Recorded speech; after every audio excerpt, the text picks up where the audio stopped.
God is actually granting prayer requests, and he is doing it immediately. Now, this is not to say that God is going to stop answering prayers in his own perfect timing as it relates to your life. But what the Lord is saying, that this is a time in which he will grant a certain request. He will grant something that he feels that you are ready for. He will grant something that he feels that you need in this particular time frame. Hallelujah.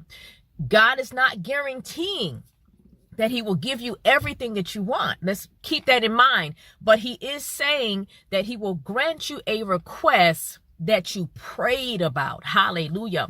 So people of God, the Lord asked me to refer to Jabez. I don't know how many of you know who Jabez is, but there's a short excerpt of his life in 2 Chronicles chapter 4. And in the text, the Bible implies that although Jabez came from a family that wasn't necessarily notable or popular, he was considered to be more honorable than his brothers. And the text goes on to say that Jabez was honored by God because of his reverence for the Lord, because of this fear for the Lord, because he prayed, and because he served God with all his heart and all his soul. Now, Jabez is an example of someone that God actually granted a prayer request to. Jabez prayed for something, and then God immediately granted that prayer. Jabez asked the Lord to expand his territory. Hallelujah.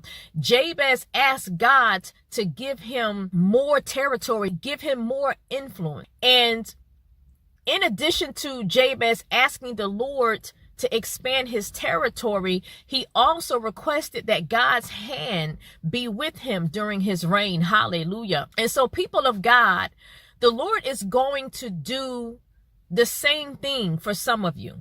He's going to do this same thing that for some of you that he did for Jabez.